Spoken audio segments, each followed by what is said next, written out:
आज की इस वीडियो में ना तो मैं क्रिप्टो एंड ना ही तो मैं स्टॉक को एक दूसरे से कंपेयर करने वाला हूँ, बल्कि मैं आपको ये बताने आया हूँ कि प्रेजेंट टाइम पर स्टॉक मार्केट के बड़े बड़े इन्फ्लुएंसर जिनके पास मिलियंस की कम्युनिटी है, लाखों के सब्सक्राइबर, लाखों के फॉलोअर्स है, वो प्रेजेंट टाइम पर क्रिप्टो मार्केट में एंटर कर रहे हैं। एंड वो लोग इन्फ्लुएंसर अपने सब्सक्राइबर्स को, अपने फॉलोअर्स को इस क्रिप्टो मार्केट में कन्वर्ट कर रहे हैं। That is good thing, but यहाँ पर एक सबसे बड़ा सवाल सामने निकल के आता है कि इससे पहले उन लोगों ने कभी भी क्रिप्टो मार्केट के ऊपर वीडियो नहीं बनाई, क्रिप्टो मार्केट को प्रमोट नहीं किया। एंड अगर क्रिप्टो मार्केट को प्रमोट किया भी है तो इस नाम से कि वो एक स्कैम है। ये तो इलीगल चीज है, इसको नहीं करना चाहिए। सो बिहाइंड द सीन जब मैंने इसके ऊपर रिसर्च किया तो मुझे इसके दो मेजर रीजन निकले। दो मेजर रीजन क्या थे? पहला, सेबी के जो न्यू रूल्स आ रहे हैं एफएनओ ट्रेडिंग को लेकर स्टॉक मार्केट के अंदर, वो कहीं ना कहीं उनकी सरदर्दी का कारण बन रही है। दूसरा, उनको साथ इस बात के प्रमोशन के लिए उनको पैसे मिल रहे हो, बिकॉज अगर 1 लाख भी उसके पास सब्सक्राइबर है तो एटलीस्ट 1,000 अकाउंट तो खुल ही जाएगा।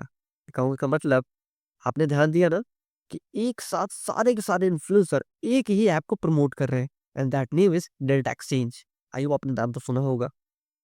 देखिए, प्रेजेंट टाइम पर ना तो मुझे डेटा एक्सचेंज से कोई प्रॉब्लम है, ना तो मुझे स्टॉक मार्केट इन्फ्लुएंसर से कोई प्रॉब्लम। मुझे प्रॉब्लम है आपकी थिंकिंग से, बिकॉज आप लोगों ने जो डिसीजन लिया है वो किस हद तक सही है, मैं आपको अभी के अभी गलत साबित करके दिखा सकता हूँ। कैसे? वीडियो को फुल्ली वॉच करना, दिखाता हूँ।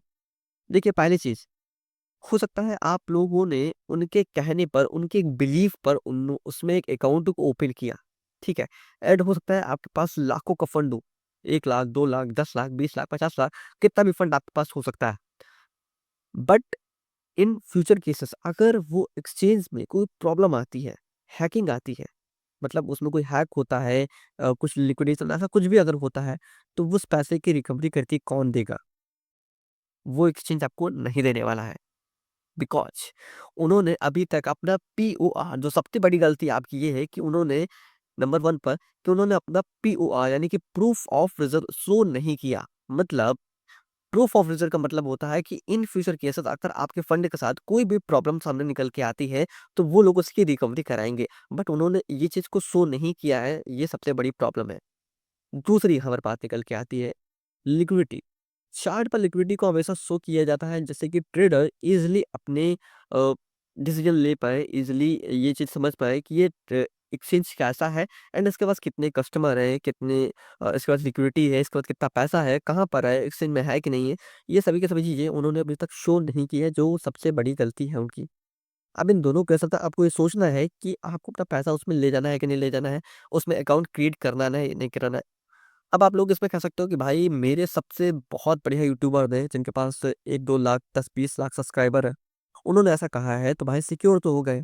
देखिए मेरे दोस्त, आपको बता दूं, उन्होंने इस बात की गारंटी नहीं ली है कि अगर इन फ्यूचर केस उस एक्सचेंज के साथ कुछ भी होता है तो वो यूट्यूबर या फिर जिसने उसका प्रमोशन किया वो आपको कुछ भी 1 रुपए भी आपको देंगे। ठीक है, पहली चीज, क्योंकि इसलिए डिस्क्लेमर आपको स्टार्टिंग में दे दिया जाता है। दूसरी यहाँ पर बात सामने निकल के आती है, सर जो सबसे इंपॉर्टेंट है कि उनको प्रेजेंट टाइम पर 2 माइंडसेट हो सकते हैं। उनको मतलब है पैसे से, यानी कि डेल्टा एक्सचेंज एक मोटी रकम दे रहा है उन इन्फ्लुएंसर को जो प्रेजेंट टाइम पर उसको प्रमोट कर रहे हैं। ठीक है? अब ये सभी बातों के अकॉर्डिंग मैं आपको बता दूँ, मुझे ना तो प्रॉब्लम डेल्टा एक्सचेंज से है, ना तो मुझे प्रॉब्लम उन इन्फ्लुएंसर से है। मुझे प्रॉब्लम है एक आपके डिसीजन से जो आप लोग ले रहे हो। सो आई होप आपको ये डिसीजन लेने में काफ़ी ज़्यादा हेल्प मिलेगी कि जब तक आपके सामने पीओआर सामने निकल के नहीं आता है, तब तक आप लोगों को इसमें एंटर करने के लिए सोचना चाहिए। दूसरा, अगर आपको क्रिप्टो में एंटर करना ही है, ट्रेडिंग करना ही है, आपके पास नॉलेज है, आपके पास सब कुछ है, चलो ठीक है।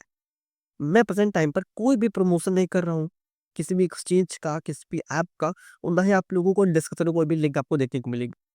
मैं बस ये बता रहा हूँ, अगर आप लोगों को इतनी ही जल्दी है इसमें आने की, इतनी जल्दी आपको ट्रेडिंग करने की, आपको बता दूँ कि वर्ल्ड का नंबर 1 एक्सचेंज जो इंडियन एफआईओ से रजिस्टर्ड है, इंडियन एफआईओ से रजिस्टर्ड है, एंड वर्ल्ड का नंबर 1 एक्सचेंज है, प्री उसके पास पीओआर है, लिक्विडिटी है, सब कुछ उसने शो किया है। ये सब कुछ आपको जो प्रोवाइड करा रहा है उस एक्सचेंज का नेम है बाइनेंस एक्सचेंज। सेकंड नंबर पे कहीं न कहीं आपको अगर भरोसा कर सकते हो तो आपको भरोसा करना है कुकॉइन पर, इंडियन एक्सचेंज के ऊपर। तीसरा अगर आपको भरोसा करना है कहीं न कहीं तो है कॉइनबेस। फोर्थ आपको भरोसा कर सकते हो तो कहीं न कहीं आप कर सकते हो कॉइनडीसेक्स पर, बस इसके आगे कुछ नहीं। ठीक है? वॉलेट की अपनी अलग बात होती है, बट मैं एक्सचेंज जहाँ पे आपको ट्रेडिंग करनी है, मैं उनकी बात कर रहा हूँ, ठीक है?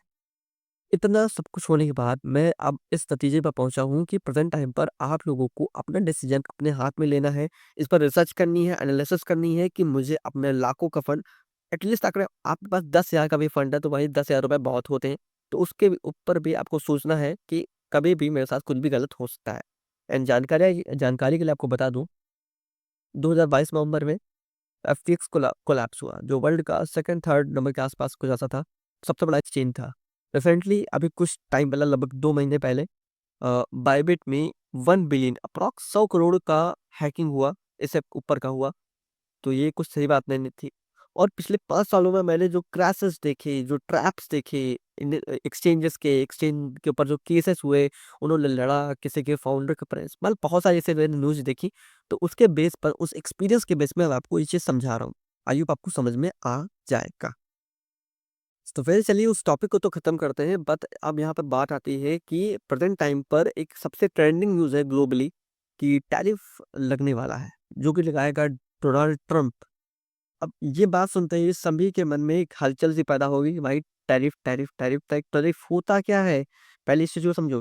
टैरिफ होता है एक प्रकार का टैक्स जो आपको खरीदने पर देना पड़ता है। मतलब कोई छोटी-मोटी चीज़ नहीं है। जब आप लोग कोई भी सामान जो अदर कंट्रीज़ में होता है, बनता है, उसकी प्रोडक्शन इंडिया में नहीं होती है, जब आप लोग उसको परचेज़ करते हो, तो उस केस में आपको देना पड़ता है टैरिफ। टैरिफ का सच समझिए, लाइक अगर आपको मान लीजिए आपको टेस्ला गाड़ी पसंद है एंड अब उसको आपको 1 करोड़ की गाड़ी को आपको लेना है, ठीक है?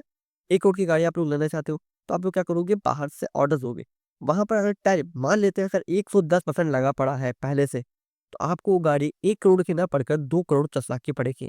अब इतना महँगा खर्चा तो आप उठाना चाहोगे नहीं, आप सोचोगे कि भाई ये काम करते हैं 1 करोड़ की गाड़ी इंडिया में ही ले लेते हैं एंड वहाँ पर भी मुझे अच्छा खासा रियलाइज़ कुछ हो जाएगा।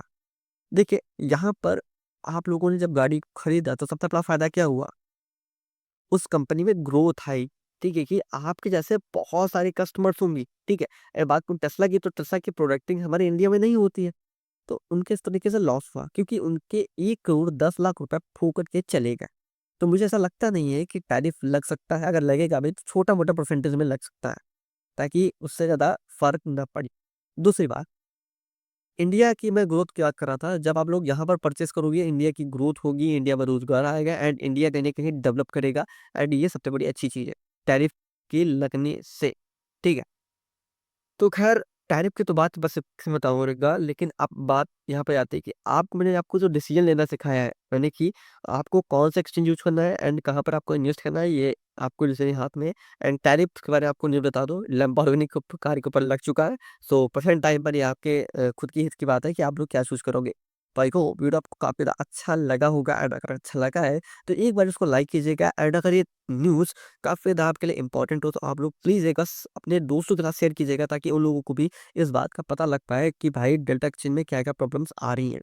हाँ, अगर इन फ्यूचर केस अगर डेल्टा एक्सचेंज अपना प्यूआर दिखाता है, लिक्विडिटी को दिखाता है, देन सब कुछ नॉर्मल हो जाएगा। बट अभी के लिए बिल्कुल भी नॉर्मल नहीं है, तो आप लोग ट्रैप में बिल्कुल ही बच जाओ। तो वीडियो की में आज के लिए इतना ही। So bye bye, thank you, take care.